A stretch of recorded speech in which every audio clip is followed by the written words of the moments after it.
pretty windy. I hope you can hear me. So I'm on my way to work and I didn't get my shot yet. No, I don't think I got it. I did take one, but not the one that I want. Today the weather is clear blue skies, about 32 degrees Celsius, and yeah, awesome. It's currently 4:20 in the afternoon. So as you can see from over here, the shadows are quite long, which is good. I've got an idea, but rough idea of the shot I want to get, but we'll have to see if I can find anything. Well, I do need to find something, obviously, one shot. So today is not going to be a shoot like usual, you know. It's just going to be find the shot and think, yep, that's the one. After all, the main focus of this series is a photo every day. It's not necessarily like a long video every day. But the bonus video today, let's talk about that. The bonus video is about location fatigue.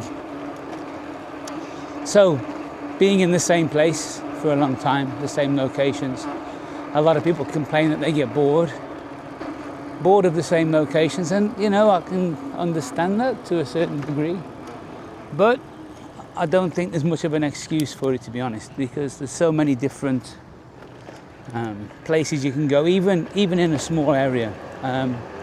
Many places you can go to, you can visit different times of the year, you can use different focal lengths on your camera if you've got different cameras and different lenses. You can choose different vantage points, low, high. You can process in different ways so things look different, you know. So anyway, the video will follow after my photo. Whoa! Jesus, man! Whoa! Did you see that? He just decided to completely change direction without bothering to tell anybody. This is the old railway line. Actually, it used to run along here before. It still runs along this direction, but underneath the ground. So here there would have been a bridge. Well, here there was a bridge that ran. The bridge was went over the top here. And I kind of miss the train line. In my opinion, that they should have, if they're going to move the train line down, move it down, keep the bridge in place and make this like one big long park or one big long cycle and walkway without having to have all these traffic lights. I don't think the bridges were a problem. But hey. So behind me is one of the newer train stations. Zhengyi Station, see up there. And I quite like the way the light goes around up here at the top. I think this is going to be a shot for today, because it also has some LED lights running around in a curve there. And this time of day, the way the light is hitting it is nice. You also have some perspex here that's a bit like, gives some reflections, but also let me see through at the same time. It's a bit weird.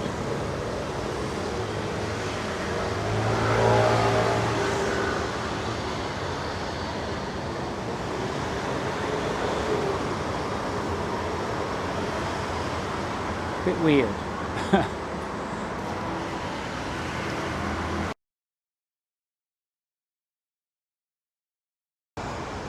Quite like it. Quite like some of those abstract shots. Certainly got enough for today's image. Not what I expected either. They painted all the side of the buildings here, you see.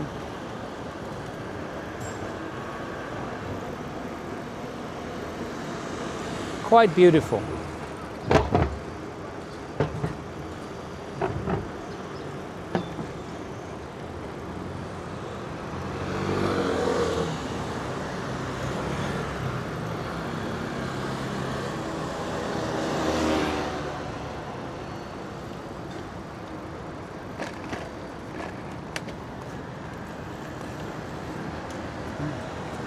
Guys, thank you very much for watching. Don't forget, like, subscribe, and I'll see you tomorrow. You can buy me a coffee as well. Bye-bye. Hey everyone, and welcome. If you're a photographer, I bet you know this feeling. You grab your camera, you head outside, and then it hits you. You've shot this street, this park, this building 1,000 times. You just feel stuck, totally uninspired, like your creativity has hit a massive wall. Well, today we are tackling that exact problem, location fatigue, and more importantly, how you can break free from it. So let me just ask you, straight up, do all your photos kind of look the same lately? It's honestly one of the most common frustrations out there. You feel like you're just on a loop, repeating yourself, stuck in a creative rut. It's like every new picture you take could have been taken last year or even the year before that. And you're not going crazy. You are definitely not alone in feeling this. As Joshua Tomlinson points out here, that endless scroll on social media, it just reinforces this sense of sameness, doesn't it? We see the same styles, the same shots, the same compositions over and over, and it's so easy to fall into those exact same patterns ourselves. Okay, so let's get into it. Step one is really just understanding the problem. I mean, before we can break out of this rut, we gotta know what it actually looks like, right? What are the specific habits that are holding us back? You know, what's really interesting is how these symptoms create this vicious cycle. Photographer Tim Jameson talks about how we fall back on cliches. You know the ones, the lone figure against a cool wall, the perfect sunset silhouette. They look good, sure, but they're easy. And this is all fueled by what Tom Minty calls the shoot and post impulse. The pressure to get something on social media makes us grab the low-hanging fruit instead of digging for something with a bit more meaning. And before you know it, your whole portfolio just starts to feel a little, well, samey. So, how do we break this cycle? Well, I've got some good news. You don't need a plane ticket to some exotic city. The fix isn't about changing your location, it's about rewiring your brain. It all starts right inside your own head. A really powerful idea to kick things off comes from Austin Kleon. His whole philosophy, steal like an artist, is this amazing reminder that, hey, nothing is 100% original. Every creative idea builds on what came before it. The goal isn't to just copy someone, it's about really understanding what you love about your hero's work, and then remixing it, transforming it, and making it into something that is totally uniquely yours. This really just highlights the huge mental shift we need to make. So instead of falling into that trap of endlessly comparing your work to others on Instagram, actively go looking for inspiration. Instead of chasing likes, put that energy into building a real, genuine creative community. And maybe the most important one, as Tim Jameson advises, is to stop thinking that new camera is going to solve all your problems. Invest that energy and your money into upgrading your skills and your vision. That's where the real magic happens. Man, this quote from Tom Minty just hits home, doesn't it? That need for instant gratification, for posting something online right now, it pushes us toward those easy, repetitive shots. The antidote? You have to consciously step away from that cycle. Give yourself permission to make bad photos, to experiment without an audience, and to just spend time looking around. And that brings us to a critical, but so often overlooked skill: patience. Tim Jameson talks about this not just as, waiting for the perfect moment on the streets, but also the patience to keep going out to shoot, even when you feel totally uninspired. It's that perseverance, that deep down knowledge that getting better is a slow burn. It's not an overnight success story. All right, so we've worked on our mindset. Now let's get practical. With this new perspective, your familiar old neighborhood can literally transform from a boring backdrop into a full-on creative playground. So let's look at some actual concrete methods to help you see your own streets with fresh eyes. Photographer Joe Rudsky is a huge champion of this strategy, the one location project. So instead of trying to shoot everything everywhere, you pick one single place, a park, a city block, a train station, and you commit to it. By going back again and again, you start to learn its secrets. You start to really understand its unique rhythm. You see how that morning light hits a building totally differently than the evening glow. You start recognizing the recurring characters, and you uncover this deeper, more intimate story that you could never get from just a single quick visit. Okay, here's another powerful tool for your arsenal, made famous by the photographer Alan Schaller. negative space. It's all about what you leave out of the frame. It's about finding simplicity in the middle of chaos.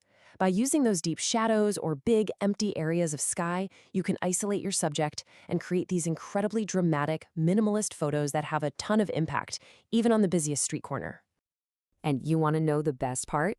You can get this effect right in your camera. No complicated editing needed. Alan Schaller's method is beautifully simple. First, find a scene with really high contrast. Then, meter your camera on the brightest part of the subject you want to highlight. Then, and this is the key, you deliberately underexpose the shot. This keeps your subject perfectly lit while totally crushing the darker background into pure, distraction-free black. It's a fantastic way to find brand new images in old, familiar places. And don't stop there. Think of these as little creative challenges. Actively go look for what Tim Jamison calls bad weather. Rain creates these stunning reflections. Fog adds instant mystery. Or as Joe Redsky suggests, play with juxtapositions.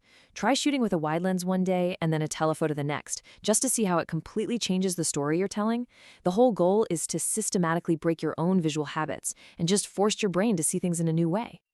So we've shifted our mindset and we've armed ourselves with a bunch of new techniques.